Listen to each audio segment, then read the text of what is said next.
This is Paul Sandeman with Business Success Tips, where you can learn how to make more money in less time and have more fun. And I'm excited. I have Robert Braiman on the phone today, or in the podcast. You've been an incredible, successful guy. I'm excited to have you here because you've done a lot of things a lot of people have. In fact, we worked with you, Rob. You're a great company. And so can you tell the audience what Cogent Analytics does, how you got started, a little bit about how you do what you do? Absolutely, Paul. And first off, thank you for having me on your show today. It's an honor and a privilege. Cogent Analytics, I'm a serial entrepreneur. I became a business analyst for about 11 years working for another firm and learned all the things I didn't want to be in life. So Cogent Analytics is kind of a spirit of the heart. I love working with entrepreneurs, and, we're coming up on our 10-year anniversary. We've grown from 6 people to 250 people in that period of time. And I think we're in 36 states, but really we represent contractors, as one of our prime verticals. I'd say 40% of our clients are the everyday contractors that you meet all over the country, from architects, engineers, general construction management, down to the drywallers, the foundation guys and gals, the roofers. That is the meat and potatoes of what we do. And we really help small business owners run the business of the business. We focus on those. We think they're great tradesmen already. And a lot of times when you're in business, we get in there and try to make them more profitable and build equity in their company and have positive cash flow. So that has been a lifelong passion of mine. And I'm privileged and honored for you to have me on the show again today. Thank you. So tell me, how do you do this? I mean, I think the big challenge is a lot of people start as craftsmen and they have to become leaders and businessmen, which is a whole lot different mindset than being a craftsman. So how do you get people to do that? How do you get a guy who's been a framer or a picking, these guys did not get, a business degree from MIT. This is not what they got, right? They got the experience of building a company, and they're sort of promoted to their level of competency, for lack of a better term. They get the business, they start the business growing. Yeah, the Peter principle for sure. And they get going, and then all of a sudden they're running a business, which they've never done before. They know how to frame a house. They know how to do that kind of stuff, but they don't know how to run a business. So how do you help them make that transition? So we do what's called our discovery process. And I'll do a discovery with any business owner on the face of the planet. To me, we're only here in continental United States, but the small business owner is the backbone of our country. And you're right, a lot of guys and gals start with a core set of skills. They were likely had a job working for somebody else, and they said to themselves, I want to own my own business. And that was because they were great at what they did, and they built a good reputation. And they brought on their first customer, who, because they had values and integrity and wanted to build a great anything, they turned it into a business. They great idea, and now I became an entrepreneur. And really, what we do is a discovery to look at the 4 key areas of business. Where are they today? Are they achieving the goals that they had when they started their company? Because to me, it's about the client why. If somebody doesn't want to be a big behemoth, you don't have to be. You just need to have a really good business that operates well. And we call it the business of the business. It's really getting in there and looking at, how do you generate good positive revenue? How do you know you're bidding it right? How do you know you're beyond break even? How do you know that that's profitable work? And then, people, how do you build the right team? How do you build a team around yourself that believes in what you believe? And then how do you do what you do efficiently? That's operations.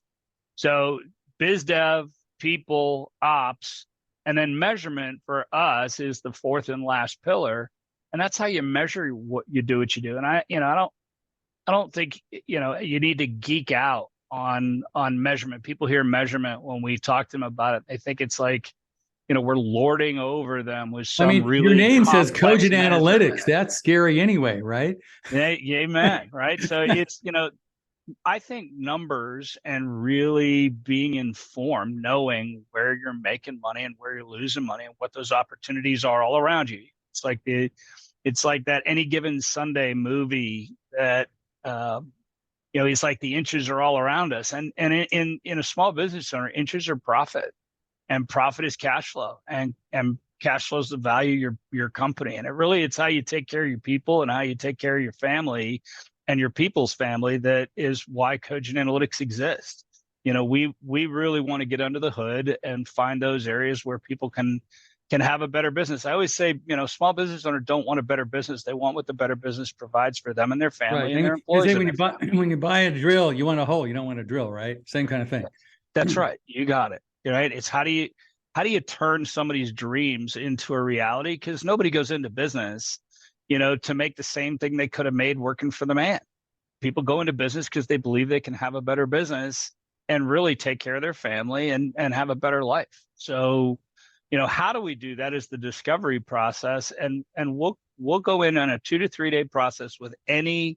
I know most of your audiences are contractors, Paul. So, 40% of our clients are contractors. We go in and we do a really comprehensive 2 to 3 day process to find those areas of opportunity where a business owner, they don't need us for consultants, and consulting doesn't fit everybody.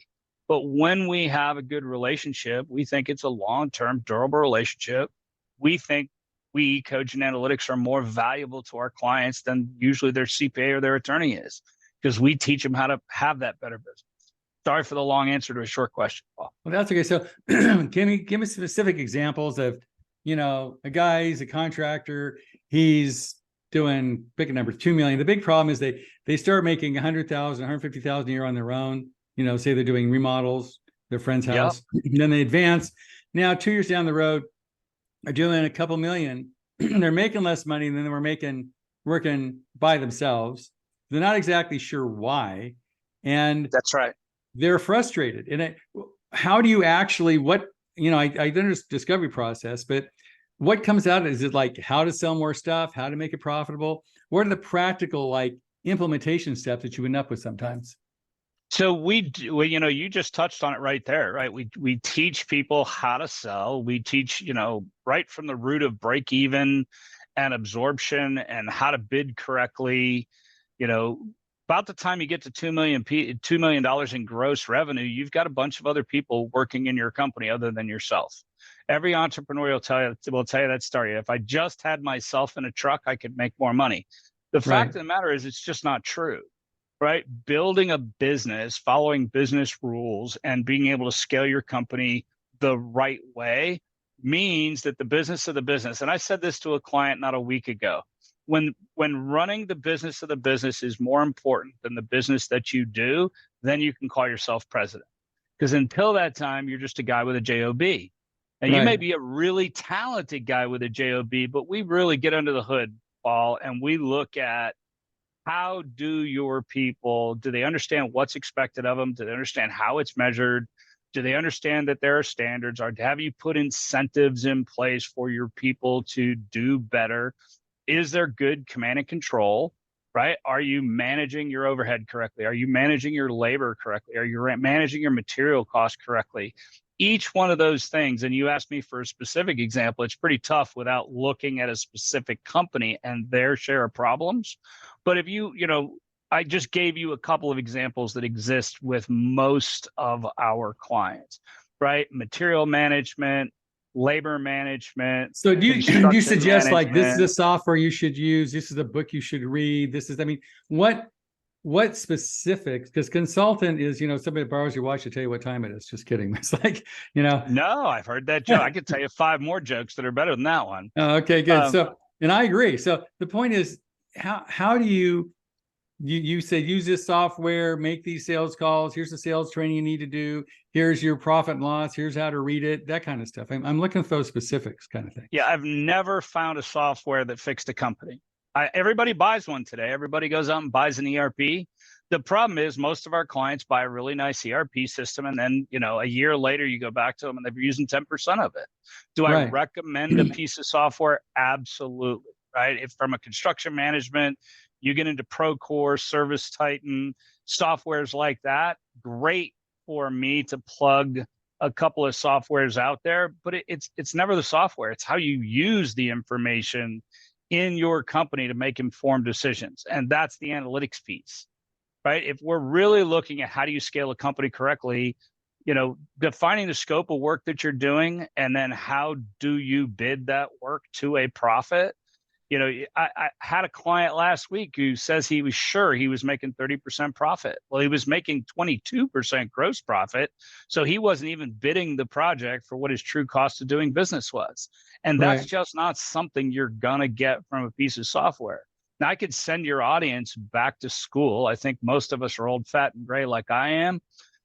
Outside of, the consulting jokes, if you have an accountant and you were to really build out what your break even is, and you were to figure out exactly what your labor costs and your absorption costs are, and you were to figure out what your material costs and your markups were, you've got to reverse engineer back to a profit. And then you have to manage your people to efficiently do that work the way you bid it. Right. And you got to capture change orders when you have a change in scope or you have a change in work, being able to capture change orders appropriately, because some guys will give away every change order and some guys will only give away some change orders, but every change order you give away, you're giving away profit first. Usually Right. the first efficiency dollar that you give away in your company is your money as an entrepreneur. You got to pay the government, Uncle Sam, you got to pay your debt, that's the bank, you got to pay for capital expenditure, you got to pay for growth. Most of our clients, to include yourself, Paul, when you were first introduced to the discovery process, most of those things when you were running your company, tell your audience what your personal experience was. I think the good news is when it was all said and done, he says, your profit looks good. Just keep doing what you're doing unless you want to grow, which is really good advice. It was like, you guys are incredibly honest. He said, if you're happy, I think we're making, I don't know, 500,000-600,000 a year. He says, you're doing good. So if you want to grow, call us, we'll tell you how. But I loved it because it wasn't pressure. It wasn't like he looked at the business, he realized we had most of it down and things are going well. And it wasn't like he had to sell his stuff, which I really appreciate. If you want to keep it where it is, you're good. If you want to grow it, call us, which was great. That's always been our posture. Not everybody should go through consulting.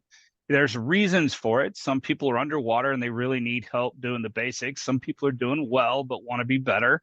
And some people genuinely want to grow and scale. That story is going to be different for every single client listening today. Right. That's why the discovery, we only do, we'll do a discovery with anybody. It's, $2,000 for 3 days worth of work. Your accountant for 3 days worth of work will probably cost you 15 grand. Right. We go in really comprehensive, front to back, culture review, people review, process review. And we hope to give you, the client, the answers. And if you want to take all of our answers and do it yourself, God bless. That's the best part of the story. I think we've just made an entrepreneur better.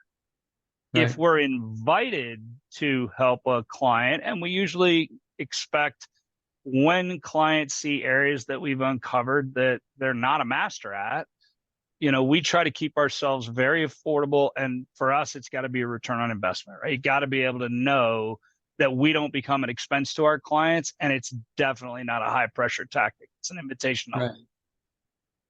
So tell me, how do you get my biggest, I've been a coach for 40 years. My biggest issue is not knowing what they need to do. It's getting to do what they know. It's like the gym, America's fat as a country. Great example. Right. And so America's fat. There's a million gyms. There's a bunch of diets. Everybody knows the answer. You eat right and you exercise and shift your lifestyle.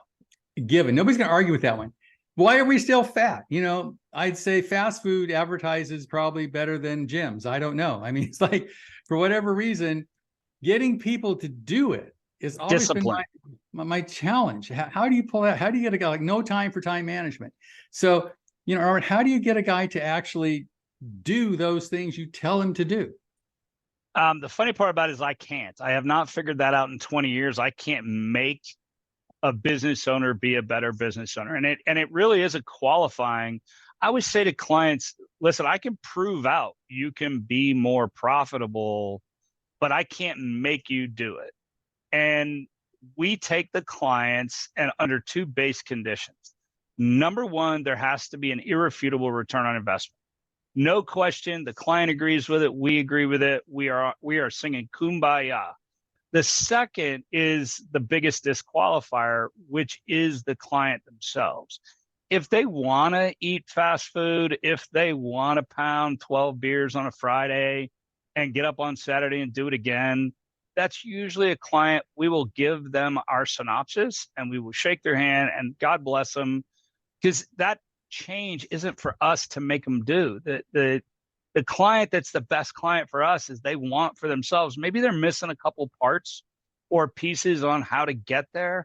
And that's those long-term durable relationships that I think we build. That's the guy that, okay, it's nothing wrong with having a coach, right? If that coach helps them change long-term behavior and it teaches them how to work out, how to get to good practices, how to get to best behavior, and then they're able to repeat it for a long period of time, that's why my firm's been able to grow, is because we didn't impose ourselves on people. And for those relationships where people invited us in, we helped them achieve their goals. We didn't give them our goals and make them do it our way. It was their goals, their want, their desire, and we helped them achieve them. So once they got the plan, do they meet with, it's sort of like, I guess, a personal trainer at the gym, right? I mean, we all know what a gym membership will do for losing weight, basically nothing unless you use it, right? But at the same time, why do personal trainers exist? Because a lot of people just flat don't have the discipline. They know the gym, but they just won't go. They won't push that extra rep they need to push. They won't, they just don't. So obviously personal trainers are much more effective at getting where you want to go than without one. Is that sort of what you do? That's a great example from the metaphor of continuing in the personal trainer. A lot of times it's just changing bad behavior into good behavior, because it takes 90 days or so for people to reinvent good behaviors. People get so trapped into doing what they've always done, doing it the way they've always done it, and getting exactly the same result. That's the definition of insanity. Right. When you can teach somebody how to stay the course, when you act in that coaching role, where we review the numbers with somebody, first we start with high intensity, as you well know, and then we try to graduate to that more long-term, durable relationship where we're doing a financial review or we're doing a performance metric review.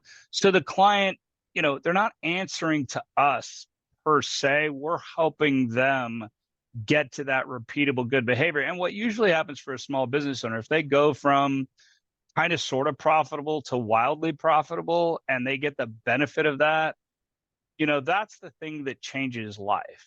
That's, we just helped a client sell their business that we've been representing for 5 years. And they started out, they were a little $3 million contractor. He grew his company at $10 million in that period of time. And for 20 years, he had that little $3 million construction company making 2%. He grew up to $10 million in 5 years. He's making 12% profitability. He and his family, like, he changed his kids' lives. He didn't have a kid that wanted to follow him in the business, but for the rest of their lives, they are in a different level of financial solvency, that financial security that all of us entrepreneurs are searching for, right? For you and I, we came up the hard way. We fought the hard fight. But as we start to get a little older, right? Josh, I actually made $10 million the hard way, an hour at a time. Right? That's right. It was tough, right? Why I have a business now is because even if you're getting whatever, pick a number, $200 an hour, it's still dollars for hours. And as you said, as long as if you have a business and you leave and it dies, you don't have a business, you have a job. You had a job. That's right. Right. And 90% and more than that have a job in construction, because they haven't been able, especially in construction. Right. Especially in a lot of, we have residential contractors, plumbing, service contractors, same kind of thing. They have been able to build a business. They've just got a high paying job. And what you're saying is you can help people make that transformation, have done it a lot, right? Over and over and over again for 20 years. And the hardest lesson I had to learn when I was younger is I couldn't make them do it. I'm glad you brought that up, by the way, because, the consulting has such a bad reputation. I told you I know 5 other jokes that are better than the one you told. It is the one thing I hate about this industry is, from an advisory standpoint, people that don't actually care about the outcome, they go into this business, and they do what I call the binder guy routine. And they sell this nice, pretty binder that sits on the shelf and changes nothing.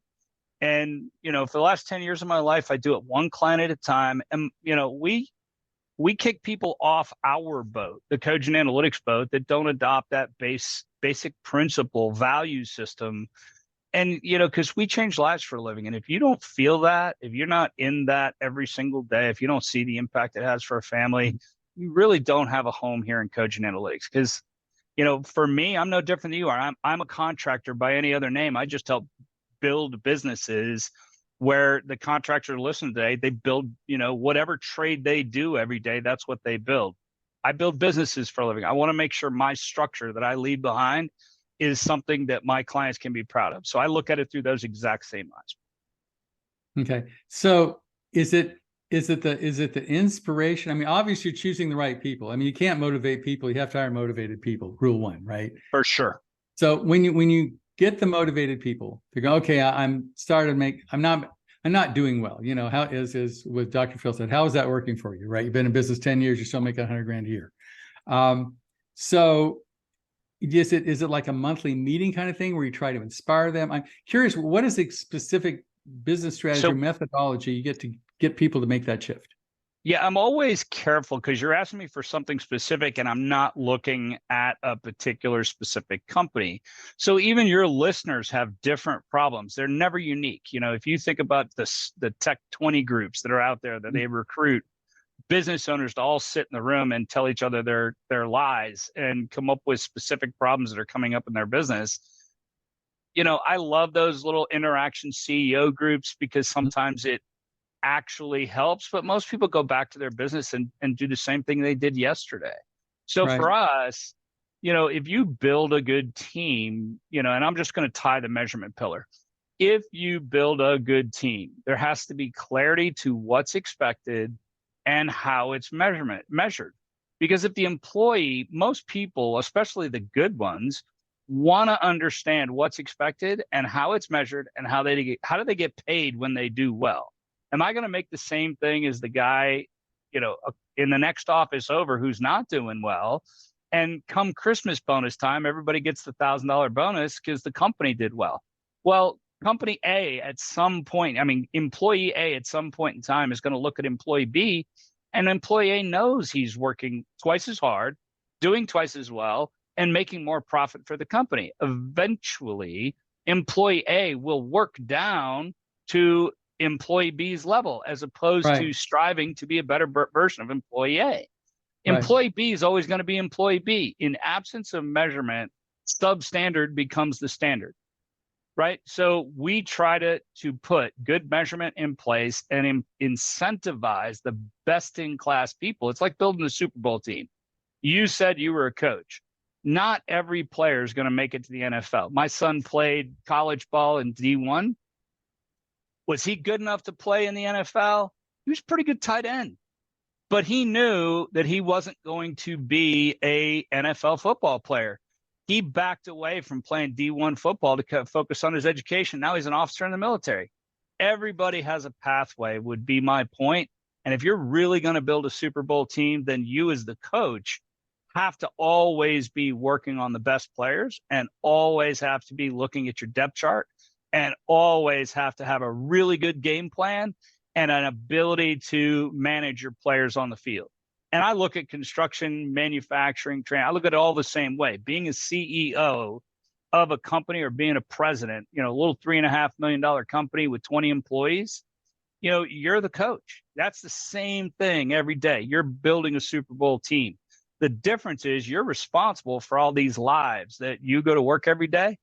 You're responsible to the customer you do business with. You're responsible to the bank, Uncle Sam, and all your people. And if you feel that, like genuinely feel it, you are entitled to make a profit. If you're willing to take that much risk as a business owner, you're entitled to make a profit. Now, how to make a profit, that's where the game starts, right? That's managing the business of the business. Sorry for the long answer, Paul. Well, that's okay. So what you're saying, there's no one shape, I'm getting, there's no one plan fits all. There's some basic principles. You obviously have to sell something, manage it a profit, and collect the money. That's all businesses do that, right? And you have to build a winning team. Some better than others. Right. You got to, I mean, Warpage build a winning team. You have a recruiting company. And it's like, you got to build a winning team. You've always got to be recruiting. You've always got to have clear outlines where people need to go. I mean, building a team, most contractors fail, in my opinion, because they don't know how to build a winning team. Because the industry is good. If you have great employees and you have great clients, this is a great industry to be in. But if you don't have good clients and employees are marginal, it's hell. It's like, it's really tough. So it's what you sell, what product you're making, right? If I'm a Yeah. plumber and I'm just out story, right? If you're a great plumber and you're doing business with that GC that likes to hold your money 60 days or 90 days, and you're not selling at all, it just is based on a negotiated relationship that you've had for 25 years, at least you got work coming in the door, but you've never figured out who the other construction managers or general contractors are in your marketplace that might be a better relationship, and you're not managing your bid process. How do you hire that better team? Because that better team, even when you have them, if you're not putting them to work, they're going to slow down based on the work that comes in the door. That's one of the single greatest killers of where efficiency is lost. So, I'm trying to give your audience some specifics that is pretty general to the construction industry. And, I'll give anybody that ever listens to a podcast that I've done, I'll give them the Profit Platform. I'll give them case studies. You can go to our website. We have hundreds of articles, testimonials, things that we've written, case studies that, in the hopes that you as a contractor or a business owner can read something, see yourself in that something, and hopefully make for a better business when you get done with that exercise. And if you want some help along the way, we're more than happy. I mean, for our discovery process, it is an intense 2 to 3 day period that really peels the onion, as I always like to say. Sometimes it's a cherry red that'll make you cry on the cutting board, and sometimes it's a sweet Vidalia, right? Sometimes it'll make you laugh. Either way, taking the progressive step at looking at all 4 pillars of your business and finding those areas of opportunity, it gives you an empowerment exercise. It gives you a place where you can really focus on those gaps that, maybe you, Paul, ran a really good company and you said, you know what, I want a better company and I think I got some gaps. You were proactive. You looked for those areas for you and your team where you guys could take action. Our greatest challenge as Cogent Analytics is finding those open minds, those business owners that don't prioritize that next project over asking themselves why their company is not as profitable as it could be. Because those are really material problems that happen to every entrepreneur, and getting people to stop long enough to breathe and investigate how they could get to that better business. That to me is our greatest, for us, Cogent Analytics, that's our greatest challenge is, we're always out in front of the business owner. How many times did we talk to you, Paul, before you said yes to the discovery? 3, 4 times? 3 or 4 times. Yeah. At least, I think one of the things that it brings up is that, Robert, I think Jim Rohn said this, a lot of people have, you got to work harder on yourself than you do on your business. But a lot of, you can't hear you. What has happened to our, hello? Jen. I can hear you. I can hear me. I can't hear you. Is something happening to your microphone, Robert? We lost audio. Oh, there we go. Now we're back. I have no idea. You there? Your audio went away. Oh, he can't hear you. You can't hear me. Everybody else can hear me. I wonder if that's, are you there? His Bluetooth got Maybe your Bluetooth got axed. It could be your microphone. I can't hear. I'm gonna type to him. I'll jump out and come back. Okay, now I can hear you for some reason. Okay, go out and come back.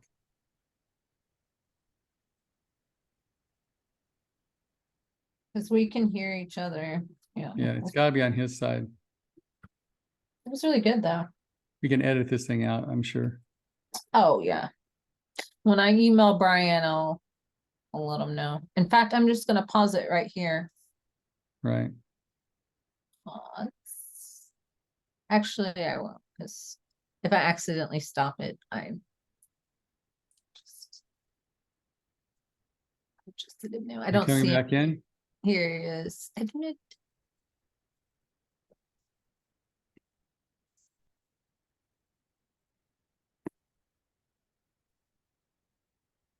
He's there, but I don't see And I'm him. back.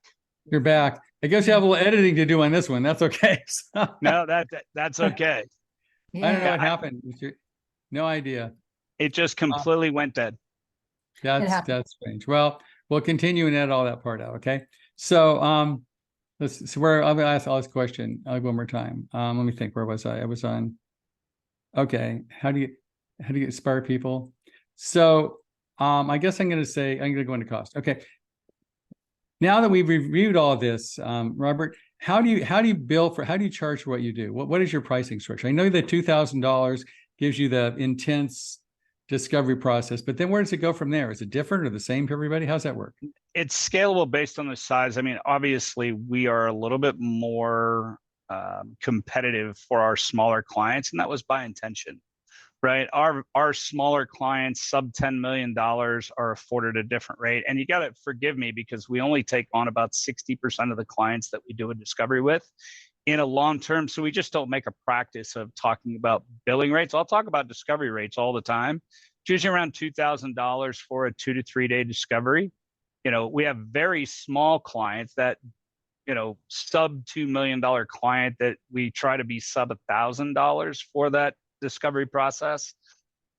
I'm gonna hope that you accept my non-answer for our. I think one size doesn't fit. I really appreciate that. So what you're saying is your billing depends on what you contribute and what your client's ability to pay, which are two very good reasons.